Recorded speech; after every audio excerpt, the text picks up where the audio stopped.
Hello everyone, this is Shivangi Pandey, BSc first year from Kenai PSS Sultanpur, Department of Environmental Sciences.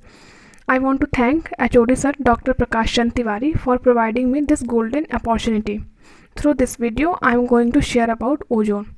So for the 450 million years, our Earth has had natural sunscreen which protect us from harmful solar radiation, and this natural sunscreen is ozone layer. So what is this ozone? So ozone is an inorganic molecule present in the atmosphere with the formula O3.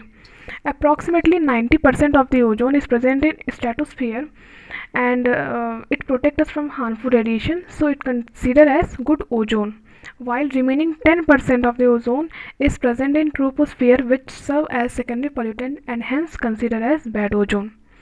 At any given time, ozone molecule formation and destruction takes place in the stratosphere by the radiation of sun, especially UV radiation, which is short wavelength.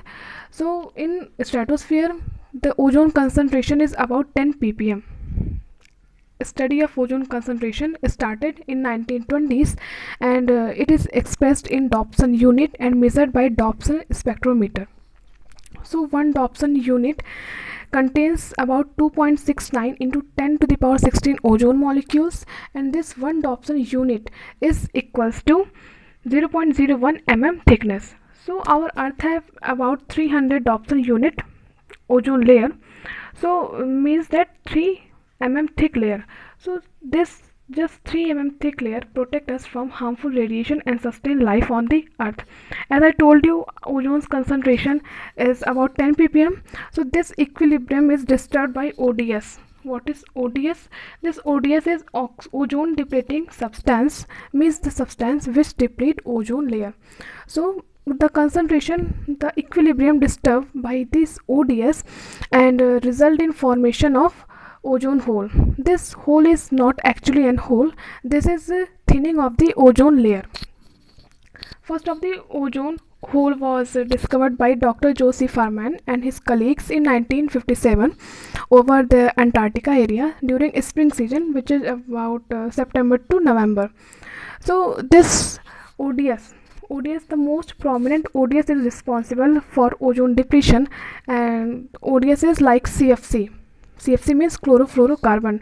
This is synthetic group of synthetic chemicals which are very stable and have residence time about 100 years. As I told you, these are very stable, and they do not dissolve in rainwater. So there is no natural process to remove ODS from atmosphere. So why this is very important, that ozone layer is sustaining life on the Earth? Because it protects us from harmful radiation, especially UVB having wavelength 280 to 320 nanometer. When its amount reaching the Earth increases, it will cause skin cancer, skin diseases, cataract, loss of biodiversity, threats to productivity, global warming and climate change.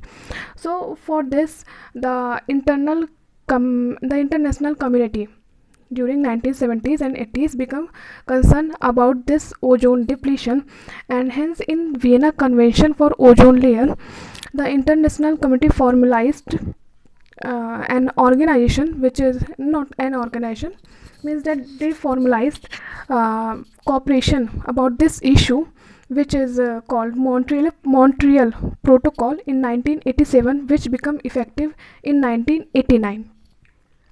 This Montreal Protocol stipulates the production and consumption of ODS like CFCs, chlorofluorocarbon, means that methyl chloroform, etc. They are to be phased out by year 2000. But individually, we can also protect our ozone layer by avoiding the use of CFCs, etc., and minimize the use of car, vehicle, burning of fossil fuels, and the main thing, maintaining of the air conditioner, by which we can protect CFC to escape in environment. So in this way, we can, by these small efforts, we can protect our Earth and sustain life over year and year. Thank you.